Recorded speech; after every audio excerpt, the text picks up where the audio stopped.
하나님의 자녀다운 삶이 우리 가운데 놓여져 있고, 여러분들은 하나님의 자녀이기 때문에 그 어디에서나 우리 아버지가 계신다는 사실에 당당한 생활을 할 수 있는 귀한 성도들의 삶이 되시길 간절히 소원합니다. 실제 젊은 집사님 가정에 있었던 이야기인데, 5살짜리 아이가 4살짜리 아이가 엄마 아빠에게 이렇게 이야기하답니다. 엄마 아빠, 나는 자라서 훌륭한 과학자가 될게요. 그렇게 말하자 집사님이 칭찬을 했답니다. 생각 잘했다. 너는 똑똑하고 공부도 잘하고 기도도 열심히 하니까 훌륭한 과학자가 될 거야.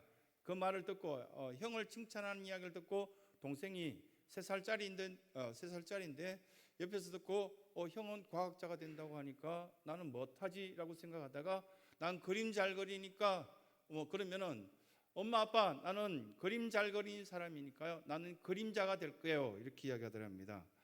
잘 몰라서 과학자가 된다니까 그림자가 된다고 그렇게 이야기한 것이고요.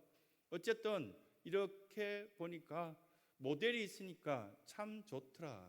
아이가, 첫째 아이가 동생에게 엄마 아빠 사랑하는 어떤 모습, 또한 동생을 귀하게 여기는 그 모델의 어떤 모습들을 보여주니까 아이 키우는데 참 좋더라라는 이야기를 들었을 때 좋았습니다. 아이 키우는데도 모델이 있으면 좋은데, 신앙생활하는 데 있어서도 모델이 있으면 얼마나 좋겠습니까? 우리들에게 꼭 필요한 것이 보면 삶의 모델, 신앙의 모델, 살아가는데 여러 가지 모델이 있을 때 운동 경기도 참 보면은 쉽게 배울 수 있고, 자세나 태도 이런 것들이 우리에게는 모든 결과를 낳게 된다는 것을 알 수 있습니다. 그런데 많은 사람들이 모델이 필요하다는 것을 알면서도 정작 우리 아이들에게 모델을 제시하지 못하는 경우가 많은 것들을 보게 됩니다. 양이란 동물을 보면은, 이 양이란 동물은 대관령에 갔을 때 이게 강릉에 있는 친구 목사가 대관령에 양을 키우는 집사님을 한번 소개하겠다 해서 쉬는 날 거기까지 대관령까지 갔습니다. 그래서 아내랑 같이 보면은 이렇게 일반 승용차로는 산에 올라갈 수가 없고, 그 집에서 사용하는 차를 타고 그 대관령 위에까지 차를 타고 올라갔습니다. 양을 이렇게 보여주는데 가까이 보니까 양이 깨끗하지 않았습니다. 동화책에 나오는 양과는 너무 다르던데요. 그리고 또한 지저분한 어떤 양이 고집도 정말 세답니다. 그러면서 양이 가지고 있는 단점들을 쭉 주인이 설명해 주는데, 양은 다른 짐승들에 비해서 자기를 방어할 수 있는 뿔이 없다고 합니다. 발톱도 없다고 합니다.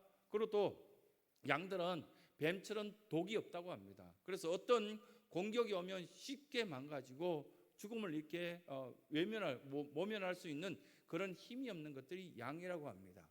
그런데 이 양이 그런 독도 없고 발톱도 없고 힘도 없으면서도 고집은 겁나게 세다고 합니다. 그 양의 어떤 모습들을 쭉 이야기하시는데, 그거 보면 대관령에 초원들이 지금 아주 푸른 초록색으로 쭉 깔려져 있는데요, 한 가운데 보면은 양들이 다니는 그 길이 쭉 나 있는 것을 보게 됩니다. 그런데 그 한 양이 앞으로 가면은 다른 양들이 계속 그 자리를 따라다닌다 합니다. 그러다 보니까 심한 때는 거기 보면은 홈들이 파여서 한여름에 비가 오면 이 보면은 그 양들이 다니던 그 길이 아주 이렇게 파여져서 이 또랑이 되는 어떤 그 물이 흘러갈 수 있을 정도의 그 길들로 변하는 그런 경우도 있다고 합니다. 마치 저기 보면은 멀리서 보면 오선지를 그어 놓은 것처럼 양들이 자기 길을 다니는 길만 나는데, 주인이 슬쩍 가서 앞에 있는 양들을 다른 쪽으로 밀어내 놓으면 다시 돌아와서 그 길을 또 간다 합니다.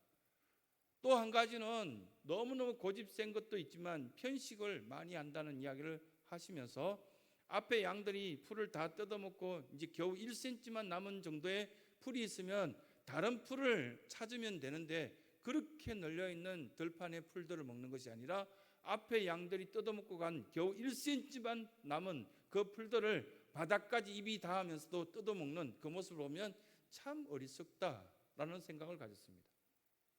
또 한 가지는 이 양들이 어떤 그 습관들 가운데 보면은 끊임없는 질병이 있다는 겁니다.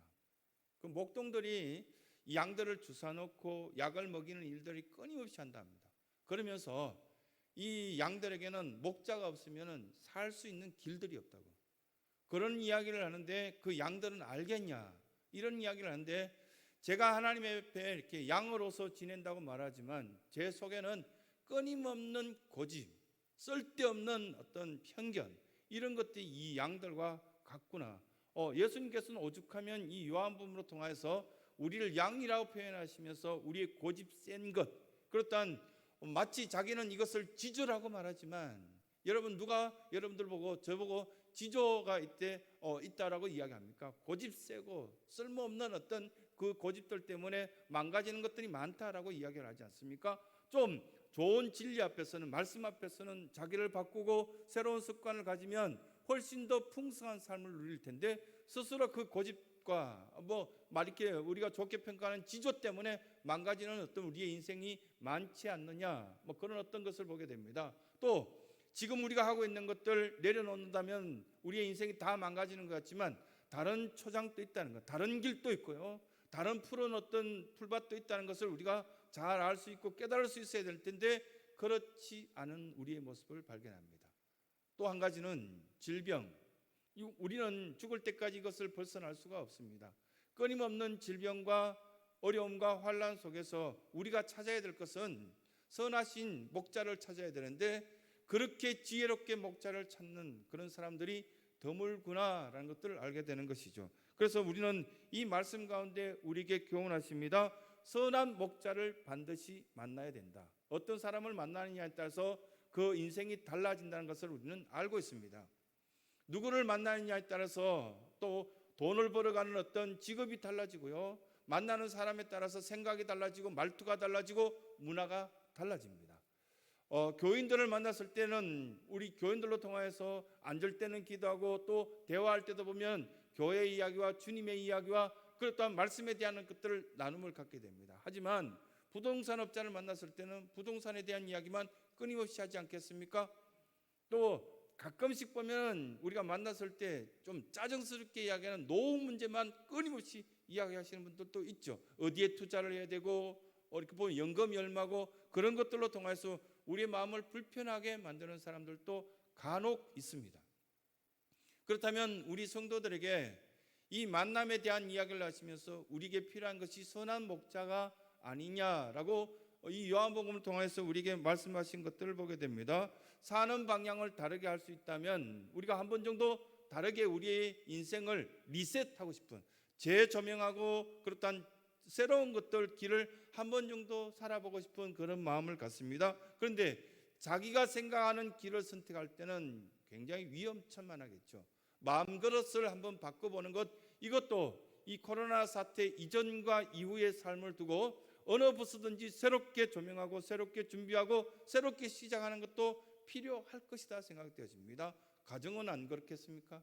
여러분 개인 심령은 코로나 사태 이전과 이후의 삶으로 구분하여서 새로운 어떤 신앙생활과 다시 한 번 더 이것들을 우리의 삶을 재조명할 필요가 있다라는 것을 이 말씀을 통해서 가르쳐 주는 것 아니겠습니까? 나는 선한 목자다, 이 말들을 신약학자들은 어떻게 받아들이는지 아십니까? 나는 선한 양이 되어야 된다라는 말씀으로 받아들입니다. 나는 선한 목자라고 이야기하시면서 너도 선한 양이 되어야만 이 관계가 온전하게 이루어지는데, 선한 양이 되기 위해서는 좋은 풀을 먹어야 되고 좋은 물을 먹어야 되고 좋은 공기를 마시면서 하나님의 음성을 구별할 줄 알아야만 선한 양, 좋은 양이 될 수 있다라는 이야기를 우리에게 해주시는 것입니다. 목자 없는 양은 이리의 밥이라고 합니다. 늦은 밤이 되면은 목동들이 양을 다 이렇게 집 안으로 다 넣고 문단속을 잘 하는 이유가 어떤 방어도 할 줄 모르는 이 양들에게는 위험천만한 시간들을 늦은 밤 속에는 많이 경험한다는 겁니다.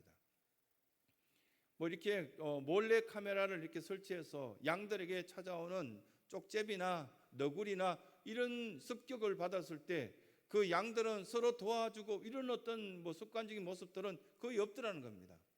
그것뿐만 아니라 이 양들이 보면은 추울 때는 뚝뚝 떨어져서 춥다고 엄매엄매 그러고요, 더울 때는 또 다 붙어서 딱딱 붙어서 이렇게 보면은 비벼대면서 덥다고 막 울어댄답니다. 그런 어떤 습관적인 모습들을 보면서 이 양들에게 필요한 것은 선한 목자인데, 뉴질랜드에서 실제 있었던 이야기가 하나가 기록된 것을 보게 되었습니다. 보면은 한 목동이 저녁 무렵에 자기 양을 다 숫자를 세서 우리에 다 집어넣었는데 한 마리가 없어졌더랍니다. 아무리 찾아도 없더랍니다. 근데 6년 만에 발견됐어요. 6년 만에 발견됐는데 이 양은 양털을 깎을 때마다 주인에게 발버둥 치고 도망가고 그랬던 양이랍니다. 그 양들 가운데 제일 똑똑한 거였어요. 자기 나름대로 배운 양이에요. 자기 나름대로 경험 있고 똑똑해서 양털 깎는 것이 너무 귀찮고 주인에게 그 양털 깎을 때 거꾸로 이렇게 매달려서 깎일 때 너무 싫었던 겁니다. 그래서 자기가 이렇게 몇 년째 이렇게 돌아다녔던 그 집 근처를 이렇게 생각해서 도망간 겁니다. 그 중에 제일 똑똑한 거죠. 제일 똑똑한데 제일 망한 겁니다. 6년 만에 발견됐는데 그 산 속에 있는 동굴 속에서 발견된답니다. 동굴 속에서 발견했는데 양털을 다 깎아버리면 양은 그렇게 크지 않다고 합니다. 근데 양이 이렇게 6년 만에 발견됐는데 털이 온몸에 뒤덮여져서 털이 계속 자라나서 그 털을 이게 붙잡자마자 찾아내자마자 깎았는데 그 털 무게가 42.5kg 나왔답니다. 안 놀라시네요. 예. 지조가 있어서 감사합니다. 42.5kg인데요. 그 기록에 보면은 42.5kg의 양털을 갖고 10명의 옷을 만들고도 남았다고 합니다. 그러니까 이 양이 그 굴 속에서 이제 내 털을 주인이 손 못 대게 해서 너무 자유로워 좋아. 그런데 나중에 이게 굴러다닐 만큼 너무 털이 늘어난 거예요. 주인이 보살펴주고 때로는 우리에게 이렇게 몸에 자라난 털을 깎아주고 인도해 줘야만 우리가 살 수 있는데 나의 선한 목자 되신 주님을 떠나서 살 수 있는가? 불가능하다는 이야기를 요한복음에 하시는 겁니다. 두 번째, 우리에게 문에 대해서 말씀하시는데 나의 선한 목자 되시는 예수님은 우리에게 문에 대해서 자주 이렇게 말씀하시면서 실제 우리가 문을 발견한 성도가 많이 있느냐? 거의 없다는 겁니다. 아이들도 보면 자라면서 자기가 가야 될 문, 그리고 또한 열려진 문, 이런 문을 발견한 사람들이 있느냐? 거의 없다는 겁니다. 그러다 보니까 예수님께서는 내가 문이라고, 나를 통하지 않고는 아버지께로 갈 수가 없다고, 지금 답답하고 힘드냐고, 예수님이 문이 되신 것을 발견하였을 때는 시원하고 또한 우리에게 속 시원하게 모든 문제가 해결될 것이지만 답답한 우리의 인생이 왜 지속되는지는 우리는 깨달을 필요가 있다라는 말씀을 우리에게 해주고 있는 것입니다. 출구가 없는 사람이 많아요. 지금 살고 있는 그 인생이 언젠가는 끝날 텐데 그 다음 인생에 출구가 있느냐? 출구가 없는 사람이 많아요. 어디로 가야 될지, 다음은 무엇을 해야 될지, 내가 지금 준비하고 있는 것들이 옳은 것인지, 그리고 나의 인생을 설계한다고 해서 이 설계대로 걸어갈 수 있는 건지, 수많은 것들을 계획한다 할지라도 그 길을 인도하시는 이는 하나님이십니다. 답답하기 거지없는 우리의 인생을 살고 있을 때 우리는 문이 없는 인생을 살고 있기 때문에 답답한 겁니다. 건물을 아주 잘 지었다 할지라도 문을 잘 만들지 않으면 그 건물은 소용이 없습니다. 집을 잘 지었는데 창문으로 뛰어넘어 다닌다면 그 집이 옳겠습니까? 값비싼 집일수록 그 집의 문을 달 때 보면은 고가의 문을 다는 것을 볼 수 있습니다. 그리고 그 문이 가장 사람들이 쉽게 드나들 수 있는 지역의 위치에 문을 달게 되어 있습니다. 그러면 우리의 마음의 문은 어떤 상태에 있습니까? 받아들여야 될 것은 받아들이고 막을 것은 막아야만 올바른 문일 때, 만약에 여러분들 마음속에 신천지가 드나들고 이단들이 드나들고 우리들에게 사기꾼들이 우리의 마음을 드나들고 있다면 어떤 상태 속에 있다라고 말씀할 수 있겠습니까?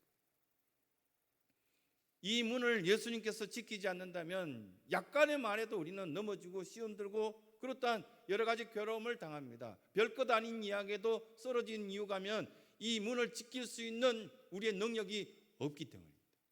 반면에 우리 사랑하는 성도들이 왜 수많은 어떤 이야기가 뉴스거리가 파도치고 그렇다 할지라도 그 다음날 되면 상쾌하게 일어설 수 있느냐면 이 문의 주인은 예수님이기 때문에 걸러내고요, 들을 건 듣고요, 듣지 않을 건 안 들을 때 건강을 유지할 수 있는 겁니다. 하지만 우리에게는 내가 문이라고 하신 이 예수님의 그 음성을 듣지 못한다면 오늘 주신 말씀처럼 내 양은 내 음성을 알지만 내 양이 아닌 그 양들은 내 음성을 듣지 못한단다, 그 이야기를 듣지 않겠습니까? 부교육자 시절 때 제가 이렇게 섬기던 그 건물이 보면은 교회에 이렇게 교회가 독특하게도 보면은 행정국이라고 해서 행정만 담당하는 사무실이 따로 있었고요. 옆에는 보면은 관리, 건축, 차량 이쪽에 건물이 따로 있었고, 오른쪽에는 보면은 또 5층짜리 건물이 교육만 담당하는 교육국이 따로 있었습니다. 제가 이렇게 섬기는 부서의 그 건물은 행정국에서 교구, 그리고 교인들과 함께 직접 부딪히면서 섬기는 그런 어떤 사무실이었습니다. 그런데 단점이 있었습니다. 이 행정국에는 열쇠가 겁나게 많았습니다. 교회 모든 열쇠가 행정국에 있어서 제 호주문에는 이쪽에 한 10개 들어있고 이쪽에 한 10개 들어있어요. 아침에 사택에서 나와서 교회 오면은 사무실 문을 열어야 되는데 이 사무실 문을 여는 게 우리에게는 시험거리였습니다. 교회 본당 문과 문 열쇠와 우리 사무실의 열쇠와 아주 흡사하게 비슷하게 생겼기 때문에, 그런데 그 1mm에 가까운 오차, 그걸 발견하지 못하여서 문 여는데 꽤 오래 걸렸습니다. 더운 날은 막 서로 짜증내고요, 추운 날은 좀 문 빨리 열으라고 막 그렇게 이야기할 때도 있고요. 근데 이게 보면 듣기에는 쉬운 것 같은데요, 살아가다 보니까 너무 힘들었습니다. 똑같이 생겼는데요, 본당문하고 행정사무실문하고 여는데 그 열쇠가 비슷했는데도 똑같지 않으니까 안 열리는 거예요.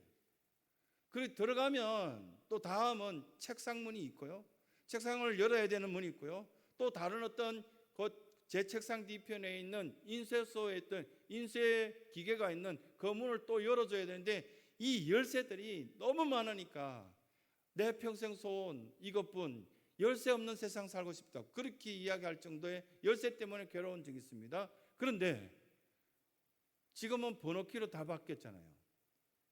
어느 날 교회 와봤더니 본당 번호키도 바뀌었고요, 저기 보면 저 북카페 들어가는 번호도 바뀌고 제 방도 바꿨다 하더라고요. 교회 목사도 교회를 못 들어가겠다. 근데 이게 어느 순간에 그 별것 아닌 이야기를 하는 것 같지만 믿음의 열쇠 없이는 그걸 열 수 없는데 우리들은 다른 걸 갖고 자꾸 열려고 하니까요, 안 열릴 때가 많은 것을 발견합니다. 많이 애쓰잖아요.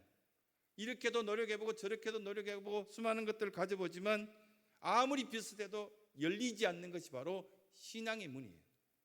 만약에 그게 쉽게 열려버리면 신천지가 더 덕실거릴걸요. 우리의 마음을 뺏어가고 우리는 노략질하고 장난치고 그렇게 할 텐데, 그러나 우리 자녀들에게도 그 마음의 문을 열 수 있는 순수한 복음의 문과 또한 순수한 어떤 복음의 키를 알려줘야 되는데 언제부터 이걸 알려줘야 될 것인가? 한국의 엄마들이 다른 나라에 비해서 엄청난 어떤 열심을 갖고 있는데 자식들에게 이 문 열어주려고요. 유치원 들어갈 때 사립 유치원 중에 아주 이렇게 훌륭한 유치원에 자기 아이를 넣기 위해서 밤을 새워서 줄 서 있는 엄마들도 봤습니다.